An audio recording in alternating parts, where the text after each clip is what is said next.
Just a quick catch up. Can't stay long. I am literally up to my bollocks in work.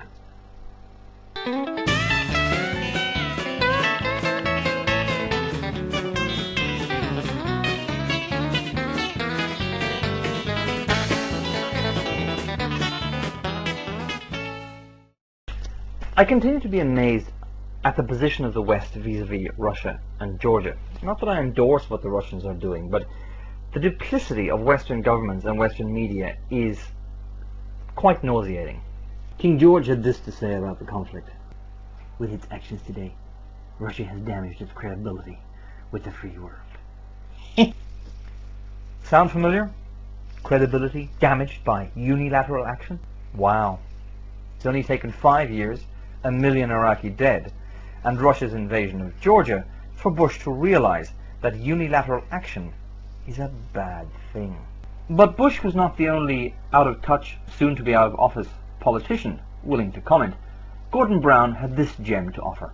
When Russia has a grievance over an issue such as South Ossetia, it should act multilaterally by consent rather than unilaterally by force.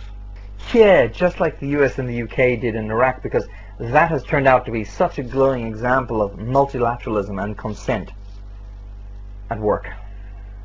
Here's the statistics. Well, several statistics actually.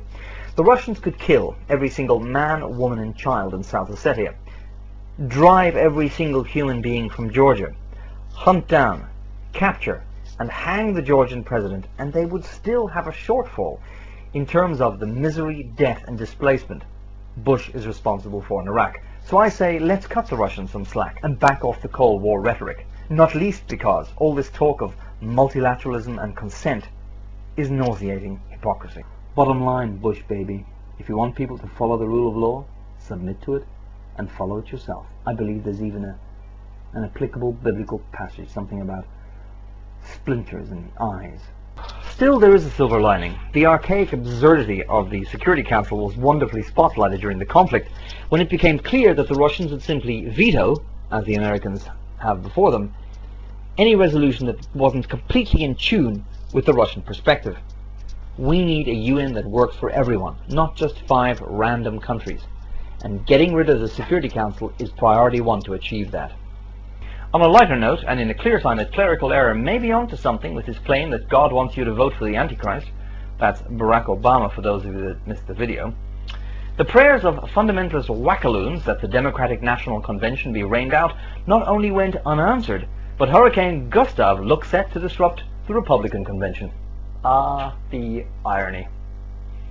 He's such a joker, that God. Finally, I see McCain has chosen his running mate, a woman. Would you believe? Now, if you should be credulous enough to consider this progress, let me disabuse you with a brief and brutal resume.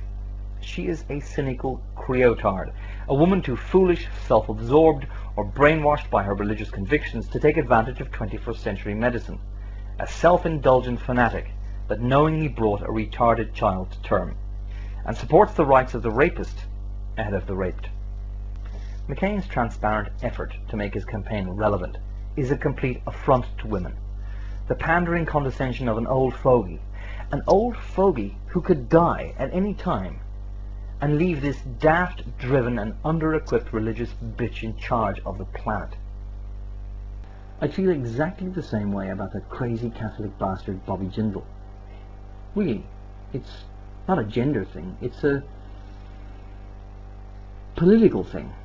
My contempt for right-wing nationalist fuckwits extends regardless of gender, race, or nationality.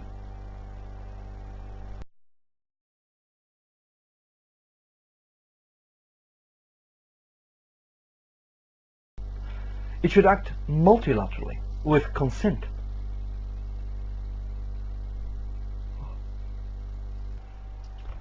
I continue to be amazed. Flickering. Stop fucking flickering, you flickering fucker.